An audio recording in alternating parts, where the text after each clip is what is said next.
Welcome, everybody, to the B Word. I'm Steve Lee, the lead of Square Crypto, and I'm here today to moderate a discussion about Bitcoin that will span from what makes it special to its relationship with energy, the community ethos, and the future of Bitcoin. I'm joined by three special guests.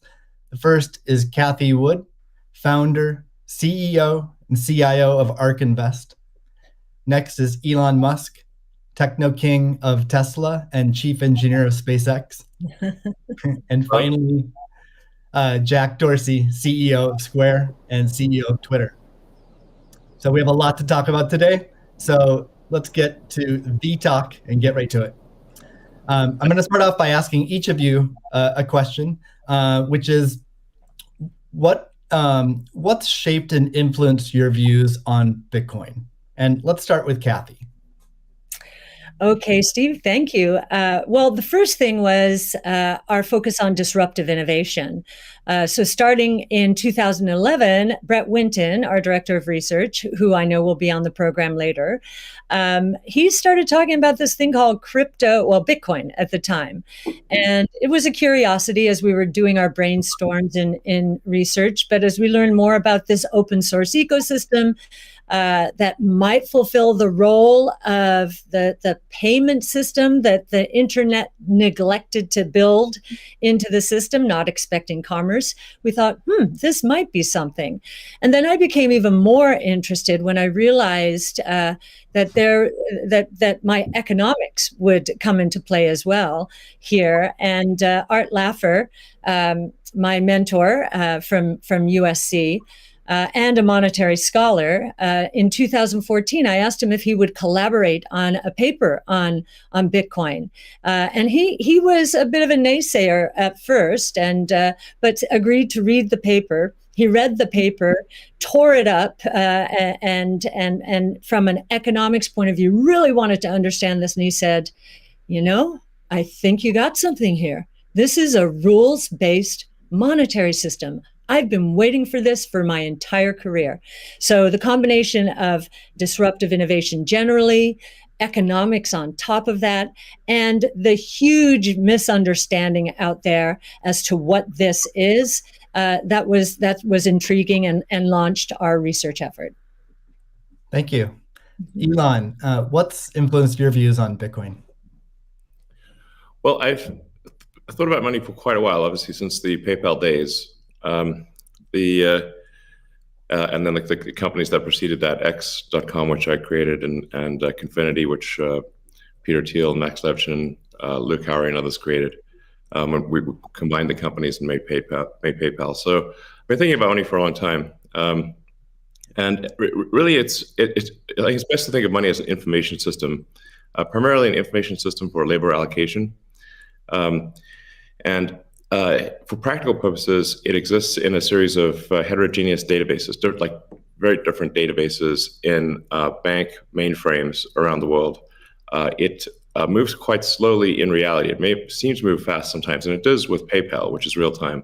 But the vast majority of the systems out there are batch processing. So the actual reconciliation may take 1 to 5 business days, sometimes longer. And you have the ACH system, which is ancient and still in operation, which allows transfers effectively like a check would be an ACH transfer, but it's not secure. And you've got the credit card systems, which are also not secure. It would be like handing your username and password to a stranger in a restaurant if you buy a meal. So there's definitely an opportunity for something that is better from an information theory standpoint. So and there you can think of it like data on a network. I think is the way to view it. What has the most throughput? What has the least error? What drops the fewest packets? Fraud, for example, being a source of error, and government interference in currencies being a source of error. But it's fundamentally an information system. So I think it makes sense to support something that improves the quality of information with which we conduct the economy. And Bitcoin is a candidate for that. It does, I think, some things Well, and it's obviously it's evolving, and there are additional things like Lightning being done on top of Bitcoin. Um, but Bitcoin per se is mostly solving for scarcity, or rather solving for uh, essentially having no throat to choke, decentralized. So there's no one who can be coerced in any way to empty their Bitcoin account. Well, I guess they could technically, but on an individual basis, but the system as a whole cannot. Um, and it has an open ledger, which is also quite good. But transaction volume is low. Transaction cost is high, and usability for the average person is not yet very good. But it has a lot of potential. And I should say that, like, I'm not, and I apologize for taking a long time, but there certainly is a lot to say. In general, I'm a supporter of Bitcoin, and the idea of cryptocurrency in general. But as I've said publicly, we do need to watch out for crypto taking, especially Bitcoin, using proof of work to maybe use energy that's maybe a bit too much, and not necessarily good for the environment. So, but on balance, I support Bitcoin, and I'm not an investor. The only publicly traded stock I own is Tesla, and the only significant thing I own outside of Tesla is my SpaceX stock that could help create both companies. So, but apart from that, I do own Bitcoin, and Tesla owns Bitcoin, SpaceX owns Bitcoin, and then I do personally own a bit of Ethereum and Dogecoin, of course. So. Okay, great. Thank you. And we'll get into some of those issues in more depth as well. Jack, how about you? What shaped your views of Bitcoin? The network and the community. It's deeply principled. It's weird as hell. It's always evolving, and it just reminded me of the internet when I was a kid. And I encountered alt cypherpunks when I was fairly young, and this was a topic of discussion for years. I didn't touch it until 2008 when we started Square. Elon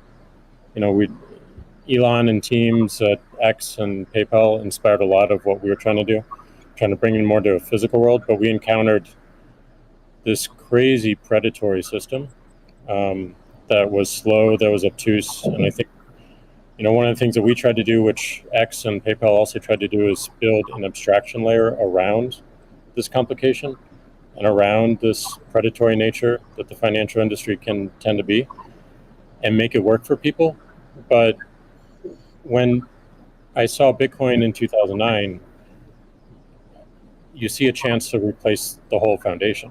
And everything that Elon was talking about in terms of ACH and the credit card networks were built with very different agendas in a very different time frame. And it's crazy that they still exist, and they have scaled, but they just are not relevant to today, and they're certainly not relevant to the future, especially when you consider the entire world and countries like Nigeria or Ghana or India, and its interconnection with countries like the United States and Canada and all over Europe. So what really drove my thinking and drives my passion around it is, like, if the internet gets a chance to get a native currency, what will that be? And to me, it's Bitcoin, because of those principles, because of that creation story, because of its resilience, because of the number of tests it's been. But what inspires me the most is just the community driving it. It just reminds me of the early internet. It's the only reason that I have a career, because I learned so much from people like who are building Bitcoin today, and I continue to learn in that sense, and I'm so grateful for it.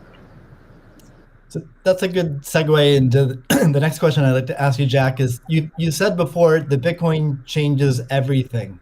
Can you speak more to that? Well, I just think that a lot of what we experience in life, when you really get down to the foundation, a lot of our monetary policies, a lot of our monetary systems cause so much distraction and so much cost. And when you get to a system where you have the potential for people to truly own it, they can verify it themselves. You don't have to have trust going in. You don't have to trust it at all. You can verify it through source code or whatever your appetite is, and that any particular person can help drive the future of it. And at the same time, it's not controlled by any state. It's not controlled by any bank. It's not controlled by any corporation. And these three parties of people who participate in the network, people who mine, and also the developers, constantly debating the correct roadmap and the way forward, is a beautiful thing. And I don't know of many other consensus-based models that have existed at that scale for this long with this amount of success. And we're still fairly early. So when, I met a woman in Ethiopia 2 years ago, and she was trying to create the lift for Ethiopia. Elon, I think I reached out to you at that time as well because she really wanted some Teslas. She still has to take paper fiat cash from her passengers and pay all of her drivers in the same way because there's no monetary system that she can utilize. There's nothing digital. And Africa as a continent is hugely interconnected from a monetary standpoint, but also hugely taxed in that same way. So a lot of the potential that I see, the internet having a native currency helps her build her business in a much faster way. And also, if you consider something like Bitcoin existing before YouTube, before Twitter, before Facebook, a lot of the business models that we have today would not be the same. We would certainly not have the dependency we have upon the advertising business model if Bitcoin existed pre-Twitter. And I think the amount of business models that it enables, the amount of innovation it enables going forward, especially when you can consider the whole internet instead of going country by country by country by country, which you have to whenever you're doing with finance, it really just opens the aperture. And that is what I want to see in my lifetime is a currency that is standard and sound for the internet that everyone can use. Great. A hallmark of Bitcoin is its fixed supply of 21 million coins. Elon referenced that earlier. It may be the first system that humans have created that humans cannot later change. Kathy, I'm curious, with your background in monetary history and macroeconomics, what are your thoughts on that type of system? Oh, well, I'll recount the story about Art Laffer and our going through the paper. And he said, as I said, first rules-based monetary system, global, ever. This is a very big idea. Once we had convinced him of the ecosystem itself. Now, this is the role that it's playing, given that the rule is a quantity rule, that 21 million units, is really a store of value role. So there are three roles of money. Store of value, very important. The means of exchange, so for transactions, and the unit of account. Every good priced in terms of whatever the unit is. So store of value is its primary use right now.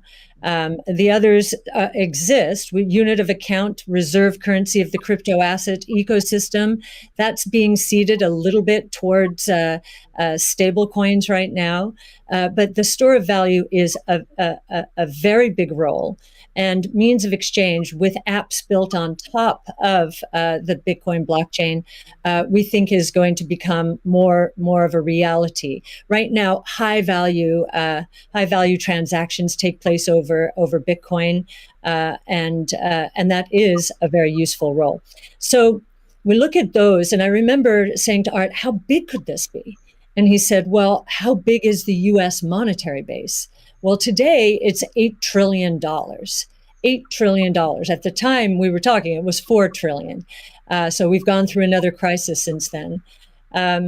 And so the store of value, this idea that purchasing power will go up over time if demand rises relative to supply ultimately fixed at 21 million units. That's a very good thing. Purchasing power going up globally around the world.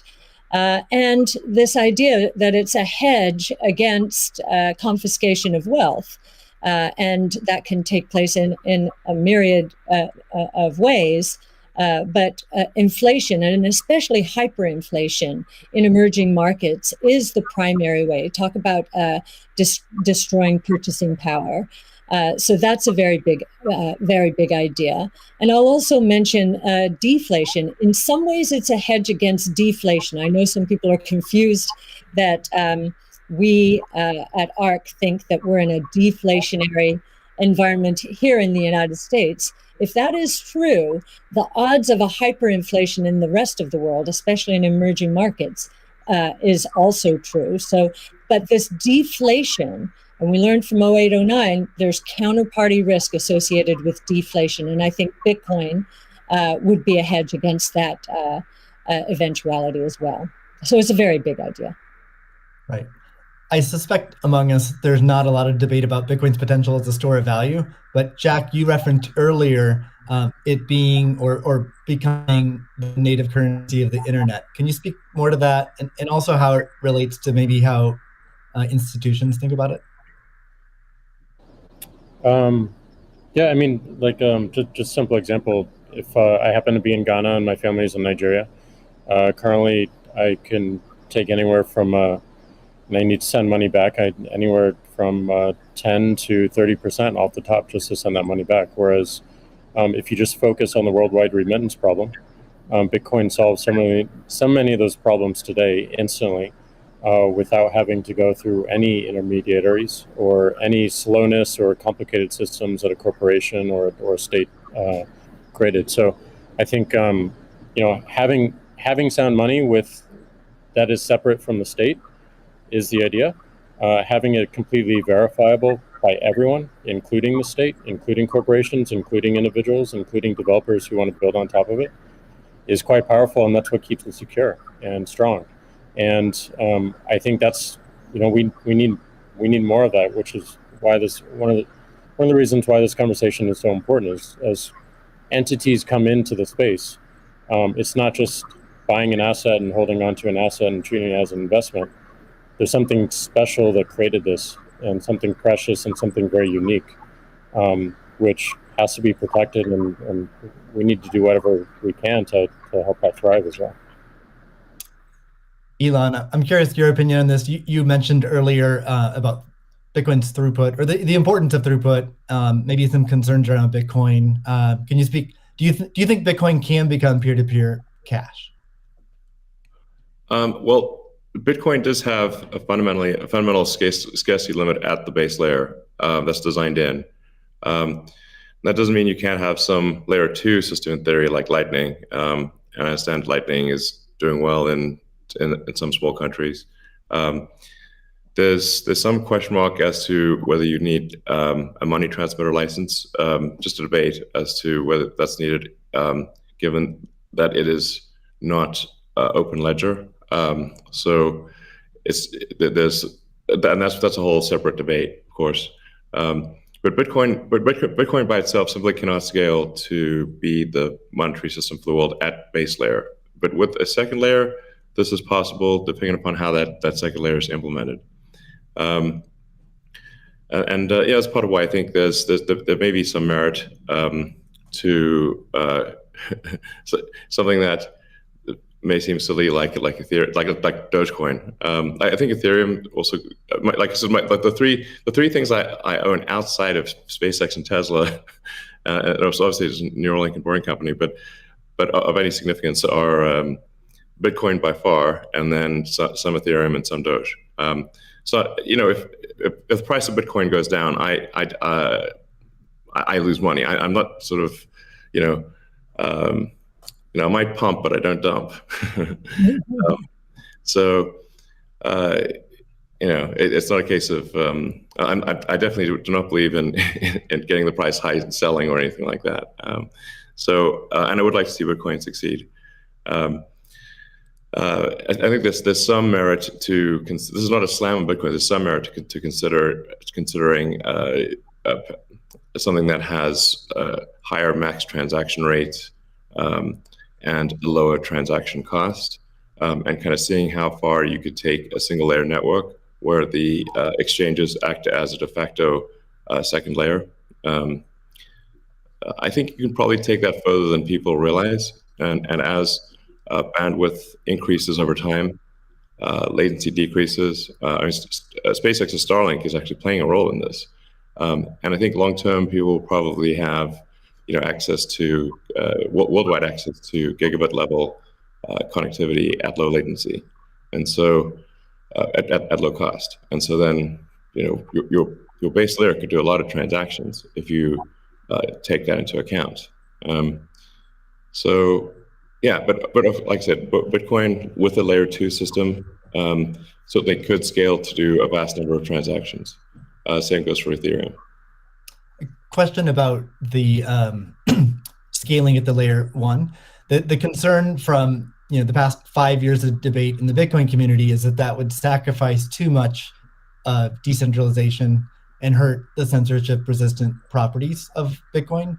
I'm curious if what are your thoughts on that? Are you sensitive to that? And are you concerned about losing some of the special properties of Bitcoin or another cryptocurrency by scaling at layer 1? Yeah, I mean, these things it's helpful to use the physics tools of thinking and say, scale up, scale down, and see if it still makes sense. So if scaling up the transaction block doesn't make sense, why don't you scale it down? And have it be, so that somebody, with a laptop from 2008 can still run a Bitcoin node. Why not slow it down? Oh, you want to slow it down? Well, maybe you're at the wrong number then. there's actually there's members in the community that do want to slow it down, but I understand your point. It's silly. The reality is the average person is not going to run a Bitcoin node. So this is and Bitcoin, it was a lot of clever ideas, but these parameters were set, I don't know, in 2008 or something, maybe 2009. And there's been some improvements since then, but not a lot. So, it's sort of like there was still in 2008 there was still a non-trivial number of people on modems. So, now it is quite common to get 100 megabit connection just for a house. Some houses have gigabit connections. So, and that trend is obviously in the direction of higher bandwidth and lower latency. And if somebody else doesn't do it, Starlink certainly will. So I have high confidence that you will be able to maintain a decentralized finance system while still having a much bigger blockchain, aka ASCII text ledger, a hash ledger. You can make the hash ledger bigger without suffering from decentralization as the average connectivity improves, obviously. One idea would be to to put a Bitcoin full node in Starlink terminals. That way more people would be running it. Actually, I have run this by the team at one point. I had this idea, which is kind of off the wall, but let's say you need a little space heater. And normally your space heater would just be pure entropy. But what if that space heater was also a Bitcoin, Ethereum, Doge mining node? Pick your currency. And so then you'd be heated up, and you would also mine your crypto and have connectivity in one. I love that idea. Yeah, I mean, better than running a space heater. Absolutely. Are there any other So you're drawn to Dogecoin a little bit. Are there any other gaps in Bitcoin that you see that cause you to be drawn towards Dogecoin? Oh, I think I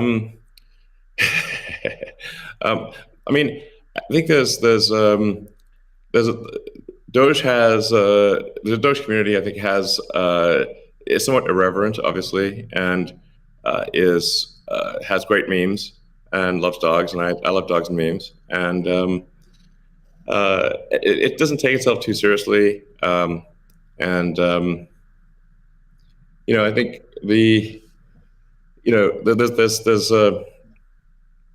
there's Occam's razor, which is the simplest answer is the most likely. It's a summary of Occam's razor. The simplest answer is the most likely one. Then there's a friend of mine came up with a variant on that the most ironic outcome is the most likely one. And then I have a variant on that, which is the most entertaining outcome is the most likely one. So if that is true, then the most ironic and entertaining outcome would be that the cryptocurrency that was started as a joke to make fun of cryptocurrencies ends up being the leading cryptocurrency. That would be the most ironic outcome. Jack, what are your thoughts on that? Is Bitcoin resilient enough to overcome that? I think it's resilient, but also I think like you find, I mean, that's what attracts me to Bitcoin in the first place is the irreverence. A lot of that just brings it forward, and at first go it makes it a little bit inaccessible, but as people get into it, it makes it more accessible and more spreadable. And I absolutely think the resilience is there. I think it's important to have fun as well. And anyway folks can express themselves. I think that goes back to the main idea of like how do we create a native currency for the internet? Anything that goes towards that path, like that's whatever wackiness or fun we can have along the way. That's going to make it a lot more enjoyable, and it's going to make a lot more people want to use it. I'd also point out there's nothing stopping someone from creating a Bitcoin wallet that's like fun and has memes, has dogs. That's possible as well. Great. Let's move on right now at this point. Let's move on to the next topic, which is Bitcoin and energy. It's a really hot topic that lots of people are talking about.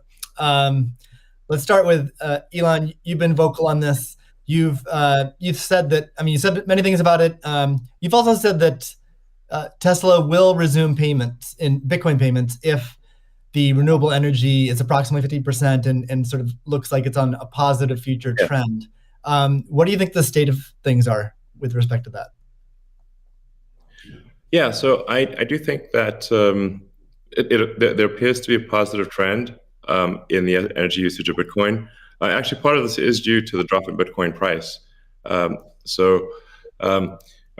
I observed, or what I thought I was seeing, there may be some disagreements on this, but from when Tesla announced that it had acquired Bitcoin and was doing Bitcoin transactions, there was a massive run-up in the Bitcoin price, and also a massive increase in the amount of energy used to mine Bitcoin.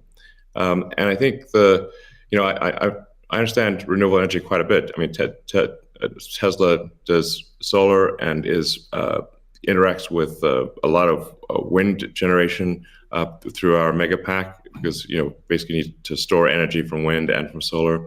So we're pretty plugged into the renewable energy industry. And there was just no way that you could basically double or triple the amount of energy in such a short period of time with renewables. But you could shovel coal that fast. And so I was like, look, this is too sketchy. Tesla's mission is accelerating the advent of sustainable energy.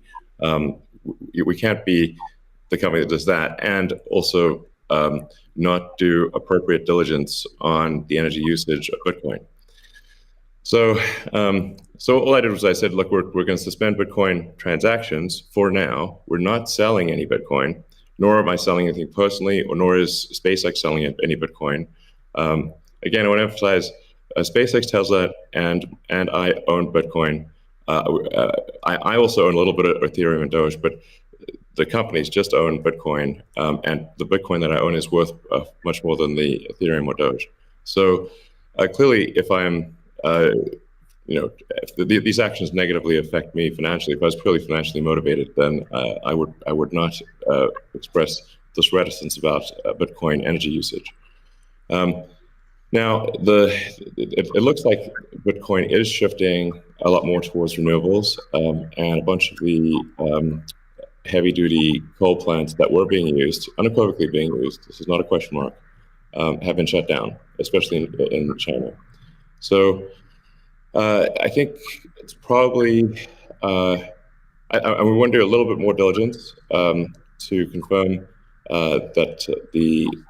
could confirm that the percentage of renewable energy usage is most likely sort of at or above 50%, and that there is there is a trend towards increasing that number. And if so, then Tesla will resume Bitcoin, accepting Bitcoin. So I think we want to just do a little bit more diligence, and I think, but most likely the answer is that Tesla would resume accepting Bitcoin. Most likely. That's Steve, great to hear. I would Steve, agree with that. Kathy? Yeah, may I ask a question? Elon, I'm not quite sure if you saw the paper that Square and ARC did together on making Bitcoin mining a part of a utility, a broad-based utility ecosystem, whereby, the overage from sunshine or wind powers the Bitcoin mining machine, thereby enabling the proliferation of renewables to a much faster extent, or at a faster rate than otherwise would be the case. What do you think of that? Well, the problem is that in order to operate so-called mining or hashing rigs, in order to operate a bunch of hashing rigs, effectively, you have to run them 24/7, which means you need base load. You can do that with solar and wind plus battery, but if you only did it based on solar or wind overage, your hashing rig utilization would be much less. So you'd be at a disadvantage. Sure, Hydro or geothermal are great for as renewable means. I'm also pro nuclear. I think modern nuclear power plants are safe, contrary to what people may think. I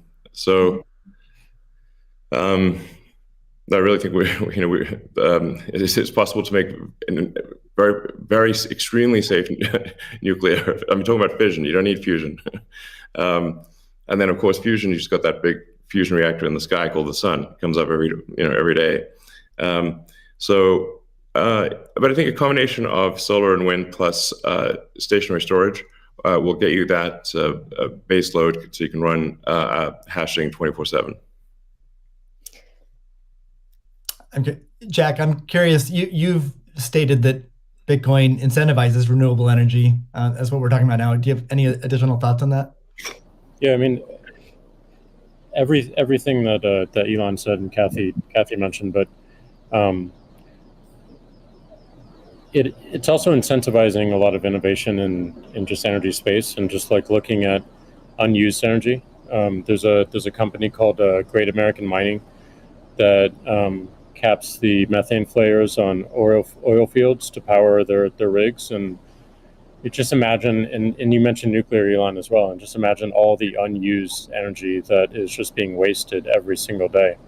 And being able to get that energy and converting it into a secure, sound money system for the planet feels like a worthy trade-off. And that's the sort of incentive that I think is most powerful, is like, how do we reuse what is being currently just dumped on the ground and wasted and not considered, and how do we do that at scale? And I think that's a bigger conversation that I think is missing.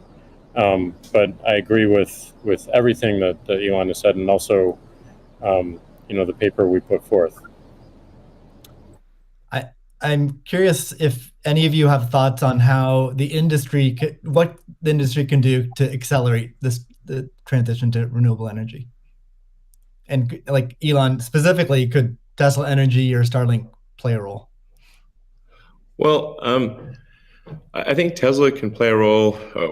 Tesla's literal reason for existence. The reason I've put so much of my life energy into Tesla, which is a lot. In fact, I would say that I've had some pretty tough life experiences, and Tesla is responsible for probably 2/3 of all personal and professional pain combined. Just to give you a sense of perspective there. So this is a hella hard situation. But we do solar, commercial solar, solar retrofit, as well as the solar roof, and we make consumer battery packs called Powerwall for houses and small businesses, and then the utility scale, which are gigantic. We've done now a number of gigawatt hour installations. That's a lot. That's a lot.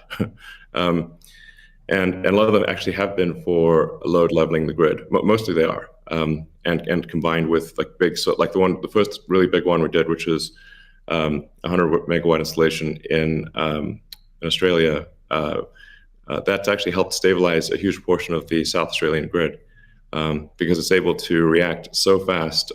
In fact, at first, because they've got a billing system in Australia that I think works at the sort of millisecond level, and we were operating at the microsecond level. So the system was operating so fast that the measuring system couldn't see it. But so Tesla's certainly doing a lot to enable renewables, especially wind and solar. And in fact, the limiting factor for us right now is cell production. So we need to both internally get the Tesla internal battery cells produced, as well as increase supply from suppliers. And generally, when I talk to our suppliers and they say, how many cells would you like us? How many cells can you make? Because sometimes they're like concerned, like, well, is Tesla going to compete with them on cells? I'm like, no. If you want to make the cells, be our guest. It's just that we need a crazy number of batteries, and they need to be done. It obviously needs to be mined and produced and manufactured in an ethical and environmentally sound way. So, Tesla, we really do aspire to be the good guys, to be a company that people can believe in. That doesn't mean we don't make mistakes, but that's what we try. So, but I think generally hydro, especially existing hydro, is good for mining. Geothermal, there's lots of places in the world that have geothermal energy. Like I said, nuclear is also good. I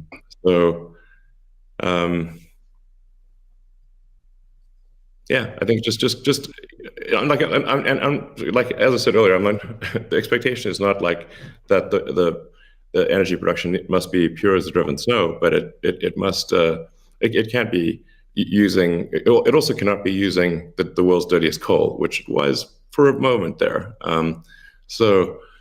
That's just difficult for Tesla to support in that situation. So I think, but I do think long-term renewable energy will actually be the cheapest form of energy. It just doesn't happen overnight.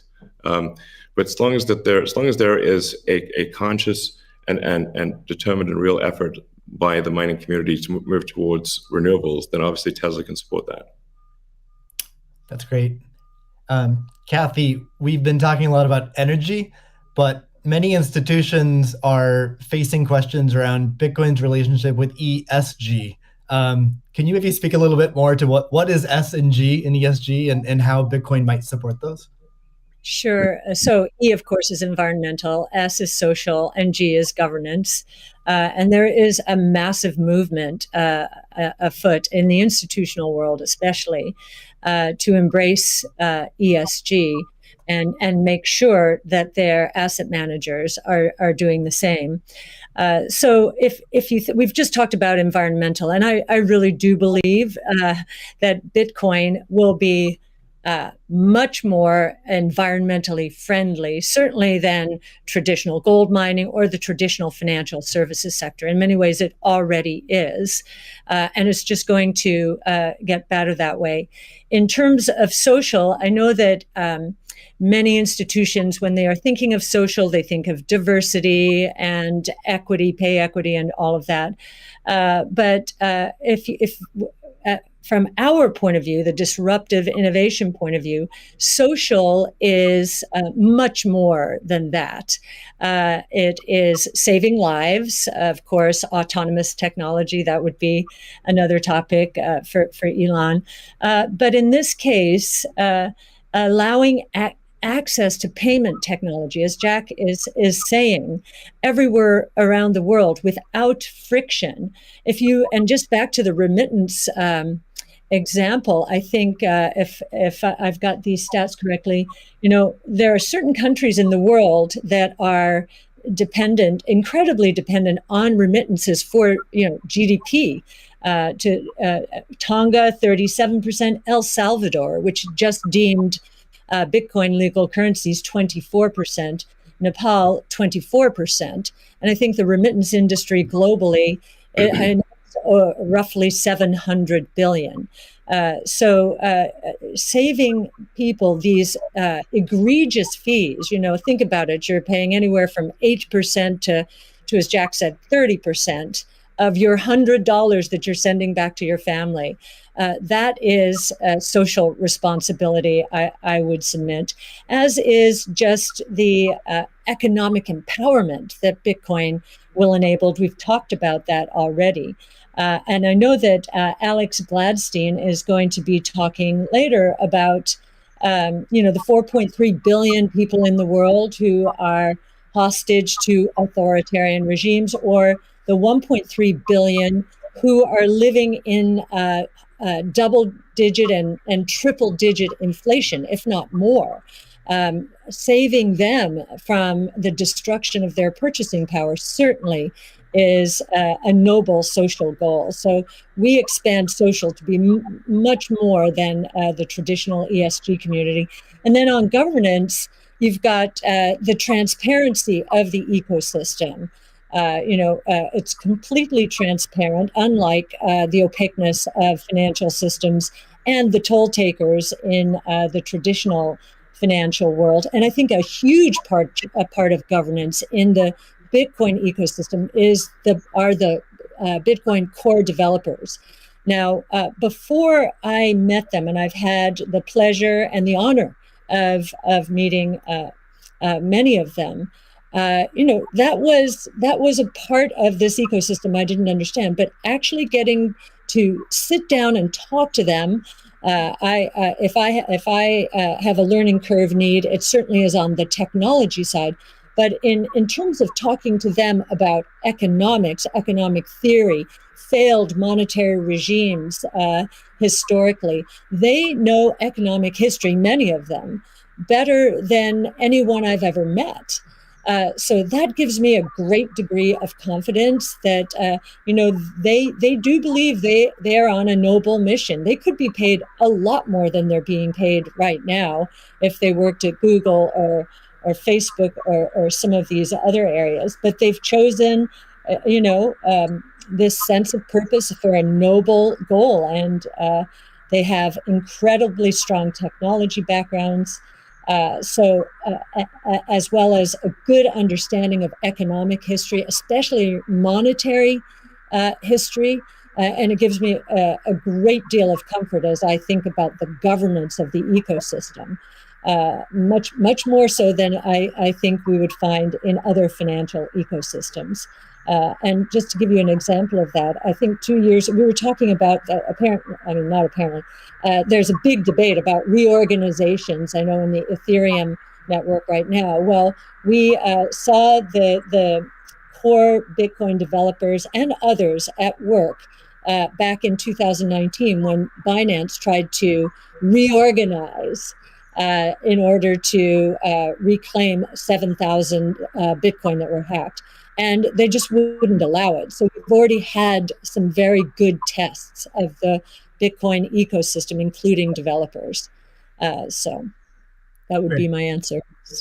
Thank you. And it's a great transition to the next topic area, which is Bitcoin ethos. And what is Bitcoin ethos? I mean, Bitcoin was born as open source and it's very transparent. There's also a staunch defense from the community around decentralization and a lot of the core principles of Bitcoin. So let's talk a little bit about that and what makes it special. Jack, Square has done a lot to support open source Bitcoin. Can you tell us a little bit about what Square has done and what advice you'd have for other institutions looking to follow in its footsteps? Yeah, I mean, I was very skeptical of corporations when I was a kid, and I'm still skeptical of corporations today. And as we've used corporations to be, they've been great vessels for what we need to do and the ideas that we need to bring to the world. But Bitcoin is not that. And when we were considering Bitcoin and how Square intersected, I was really concerned with how we don't disrupt the community in a negative way, how we promote what is amazing about it, and how we help it grow in that way, in the way that it wants to. So we created your team, Steve, which is Square Crypto, which is hiring open source developers to work on whatever they want and whatever they think is most important to help Bitcoin. We created an organization called Copo, which we gave up all of our crypto patents so that the community can use them in defense against trolls and some crazy characters we won't name. And we continue to find ways that, like, following that Bitcoin path, we're going to create a hardware wallet. We're probably going to do a lot more in hardware. Everything that we do in the space is going to be completely open source, from the hardware design to the software, taking in the community's push. And